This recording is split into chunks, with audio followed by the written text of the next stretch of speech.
और अब अहम खबर की बात करेंगे। इंदौर से खबर है, भावना हत्याकांड में पुलिस का बड़ा खुलासा। ग्वालियर बाईपास से आरोपियों की गिरफ्तारी हो गई है। नेपाल भागने की फिराक में आरोपी थे।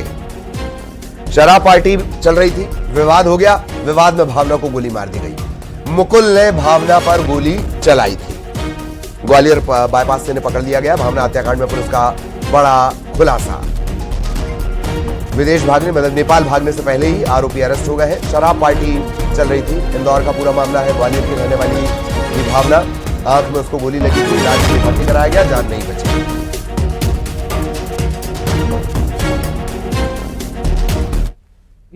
जगह से लोग फरार होने के पश्चात में उनकी तलाश लगातार जारी थी, जिसमें मुखबिर सूचना और टेक्निकल सर्वेलेंस के माध्यम से जब इनकी जानकारी मिली तो ये जानकारी प्राप्त हुई कि ये लोग कसौल में जाकर छुपे हुए थे। और जब इनको न्यूज़ मीडिया के माध्यम से मालूम पड़ा है कि इनके खिलाफ में लुकआउट सर्कुलर भी जारी किया गया है और इनको पकड़ने के लिए पुलिस लगातार प्रयास कर रही है, तो ये लोग वापस लौट करके नेपाल भागने के प्रयास में थे। जब पुलिस ने इनको दिल्ली और ग्वालियर के बीच में बाईपास में इनको एम्बुश करके इनको पकड़ा है और इन तीनों व्यक्तियों को गिरफ्तार किया है, जिसमें तीनों के नाम है आशु यादव, उसका भाई है मुकुल यादव और एक महिला है जिसका नाम है स्वास्ति राय। इन तीनों को मुख्य आरोपी के रूप में गिरफ्तार किया गया है। तफ्तीश के दौरान में ये भी जानकारी प्राप्त हुई थी कि कुछ लोग इनका सहयोग कर रहे थे भागने में, उनको भी उनकी भूमिका को देखते हुए इसमें आरोपी बनाने पर विचार किया जाएगा और उनके खिलाफ में भी वैधानिक कार्रवाई करी जाएगी। जब इनसे पूछताछ करी गई तो पूछताछ में इनसे बात सामने आई कि उस दिन 20 मार्च की रात को ये चारों लोग मिल करके एक शराब पार्टी घर में कर रहे थे, जिसमें शराब के नशे में होकर के काफ़ी सारे गाने बजे जा रहे थे।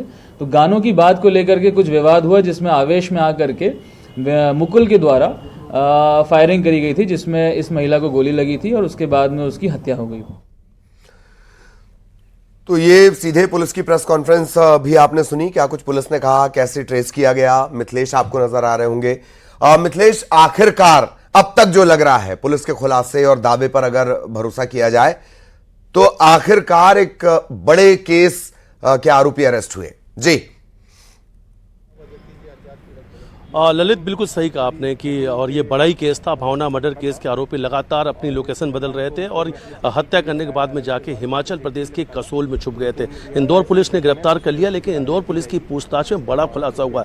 इसमें जिसने भावना की हत्या की थी, मुकुल यादव, वो ऑनलाइन सट्टे के कारोबार से जुड़ा हुआ है और सट्टे का कारोबार सिर्फ मध्य प्रदेश नहीं, अलग अलग राज्यों में भी उसने फैला रखा है। करोड़ों रुपए का ऑनलाइन सट्टे की डिटेल इंदौर पुलिस को मिली है और इस कुछ महीने पहले वो दुबई भी गया था।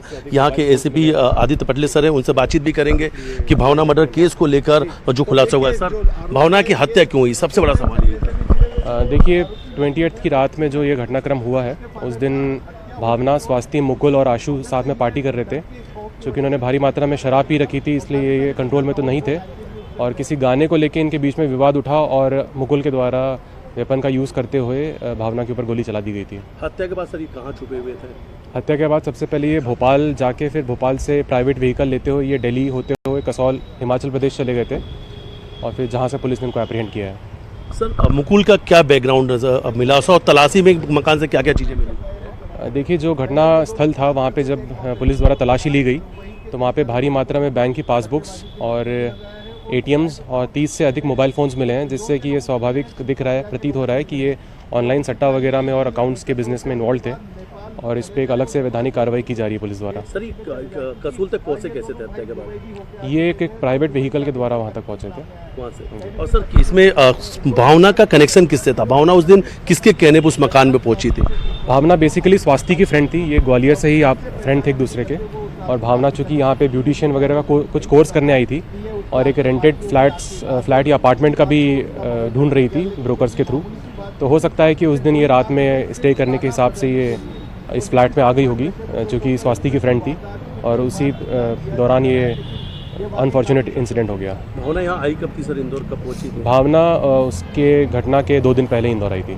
सर, लुकआउट नोटिस आप लोगों ने पहले जारी किया था, क्या ये विदेश भागने वाले थे? हाँ, जो इन्फॉर्मेशन मिल रही थी इनके पहचान वालों के थ्रू तो कहीं ना कहीं इनका प्लान था और इनसे भी जब ये एप्रीहेंड हुए तो इनसे भी जब पूछताछ की जा रही है तो उसमें ये निकल के आ रहा है कि ये प्लान कर रहे थे कि नेपाल वगैरह भागने का इनका प्लान था। सर क्या मुकुल इससे पहले कोई विदेश हिस्ट्री भी आई है मुकुल की? वो जांच चल रही है, इनके पासपोर्ट्स को देखा जा रहा है कि कभी इनके फॉरेन ट्रिप्स वगैरह पड़े हैं कि कोई नहीं। दुबई की जानकारी आई क्या इसमें? कभी दुबई? अभी ये जांच में है, अभी बताया जाएगा। अच्छा, यहाँ पे क्या करते थे जिस मकान में थे? क्योंकि सर रेंट एग्रीमेंट तो दूसरे के नाम था, ये तो उसमें थे नहीं, ये वहाँ कैसे रह रहे थे और इंदौर में क्या करते थे?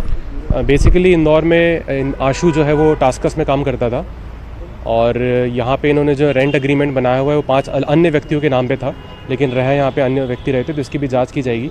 और लेकिन इनका प्राइमरी बिजनेस तो ये यही लग रहा है कि ऑनलाइन सट्टा वगैरह में इन्वॉल्व थे। उसके पास में सर ये अवैध जो वो पिस्टल जो रखा हुआ था इसने, उसकी वजह क्या बताई, क्यों रखा था, उसके घर का क्या बैकग्राउंड हो रहा है? उसके द्वारा बताया गया कि उसके फैमिली में पहले भी आपराधिक गतिविधियां हुई हैं जिसके प्रोटेक्शन के लिए उसने एक वेपन रखा था, लेकिन चूंकि ये अनलाइसेंस्ड वेपन है तो उसके ऊपर भी कार्रवाई की जाएगी। जी बिल्कुल।